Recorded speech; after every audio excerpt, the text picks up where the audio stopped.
ಆರೋಪಿ ಫಯಾಜ್ ಬಗ್ಗೆ ಹೊರಬಿದ್ದಿದೆ ಭಯಂಕರ ಮಾಹಿತಿ.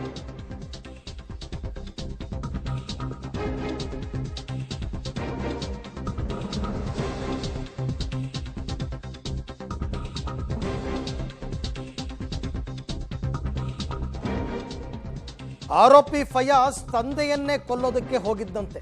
ತಂದೆಯ ಆಸ್ತಿ ಮೇಲೆ ಆತ ಕಣ್ಣು ಹಾಕಿದ್ದಂತೆ. ಅವರಿಬ್ಬರಿಗೂ ಕೂಡ ಗಲಾಟೆ ಕೂಡ ನಡೆದಿತ್ತು. ಆ ಗಲಾಟೆಯಿಂದನೇ ತಂದೆಯಿಂದ ದೂರವಾಗಿ ತಾಯಿ ಜೊತೆ ಫಯಾಜ್ ವಾಸವಾಗಿದ್ದ. ತಂದೆ ತಾಯಿ ಬೇರೆ ಬೇರೆ ಇದ್ರು. ಈಗ ಅವರು ಮುನವಳ್ಳಿಯವರಾದರೂ ಕೂಡ, ಮುನವಳ್ಳಿಯಲ್ಲಿ ಟೀಚರ್ ಆಗಿದ್ರು ಕೂಡ ತಂದೆ ಜೊತೆ ಆತ ಬದುಕ್ತಾ ಇರಲಿಲ್ಲ ಅಂತಂದ್ಬಿಟ್ಟು ಈಗ ಆತನ ಬಗ್ಗೆ ತಿಳ್ಕೊಂಡಂಥವ್ರು, ಆತನ ಬಗ್ಗೆ ಗೊತ್ತಿರ್ತಕ್ಕಂಥವ್ರು ಮಾತನಾಡ್ತಾ ಇದ್ದಾರೆ. ನಿನ್ನೆ ಭೂಮರೆಡ್ಡಿ ಕಾಲೇಜಿನಲ್ಲಿ ನೇಹಾ ಹಿರೇಮಠನ ಕೊಲೆ ಮಾಡಿದಂಥ ವ್ಯಕ್ತಿ ಫಯಾಜ್ ಅನ್ನವ ಅವರ ತಂದೆ ಬಾಬು ಸಾಬ್ ಅಂತ ಹೇಳಿ ಮುನವಳ್ಳಿ ಅವರು, ಮೂಲತಃ ಮುನವಳ್ಳಿ, ಸವದತ್ತಿ ಹತ್ತಿರ ಮುನವಳ್ಳಿ.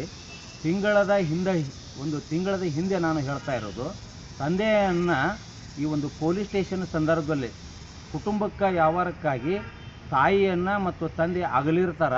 ಆ ಒಂದು ಕುಟುಂಬದಲ್ಲಿ ಇವ ಮಗನಾಗಿದ್ದು ತಂದೆಯನ್ನು ಕೊಲೆ ಮಾಡಲಿಕ್ಕೆ ಪ್ರಯತ್ನ ಮಾಡಿದ ವ್ಯಕ್ತಿ ಇವ. ತಂದೆಯನ್ನು ಕೊಲೆ ಮಾಡಲಿಕ್ಕೆ ಅದು ಪೊಲೀಸ್ ಸ್ಟೇಷನ್ನಲ್ಲಿ, ಎಲ್ಲೇ ಮುನವಳ್ಳಿಯಲ್ಲಿ. ಇಂಥ ವ್ಯಕ್ತಿ ಮಣಿಗೆ ಬೇಡದವ, ಸಮಾಜಕ್ಕೆ ಬೇಡದವ, ಧರ್ಮಕ್ಕೆ ಬೇಡದವ. ಇಂಥ ಒಬ್ಬ ವ್ಯಕ್ತಿಯನ್ನು ಗಲ್ಲಿಗೆ ಏರಿಸಬೇಕು, ಇವನಿಗೆ ಕಠಿಣ ಶಿಕ್ಷೆ ಕೊಡಬೇಕು, ಇವನ ಹಿಂದಲೂ ರಿಕಾರ್ಡನ್ನು ತೆಗಿಬೇಕು. ನ್ಯಾಯಕೋರ ಸಮಾಜದಲ್ಲಿ ಅಸ್ಪೃಶ್ಯತೆ ಹೋಗಲಾಡಿಸ್ಬೇಕಾದ್ರೆ ಇಂಥ ವ್ಯಕ್ತಿಯನ್ನು ಇಮ್ಮಿಡಿಯೇಟಾಗಿ ಇವನು ಗಲ್ಲಿಗೆ ಏರಿಸುವಂಥದ್ದು ಆಗಲಿ ಅನ್ನುವಂಥದ್ದು ನಾನು ಹೇಳ್ತಾ ಇದ್ದೇನೆ. ತಿಂಗಳ ಹಿಂದನ ಅವ್ರ ತಂದೆಯನ್ನು ಕೊಲೆ ಮಾಡಲಿಕ್ಕೆ ಪ್ರಯತ್ನ ಮಾಡಿದ್ರು.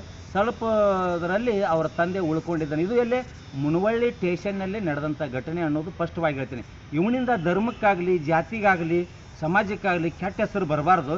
ಇಂಥ ವ್ಯಕ್ತಿಗಳು ಯಾವುದೇ ಧರ್ಮದಾಗಿರಲಿ ಅಂಥವ್ರನ್ನು ವಶಕ್ಕೆ ಹಾಕಬೇಕು ಅನ್ನೋದನ್ನು ನಾನು ಸರ್ಕಾರಕ್ಕೆ ಮತ್ತು ಕಾನೂನಿಗೆ ನಾನು ವಿನಂತಿ ಮಾಡಿಕೊಳ್ತಾ ಇದ್ದೇನೆ.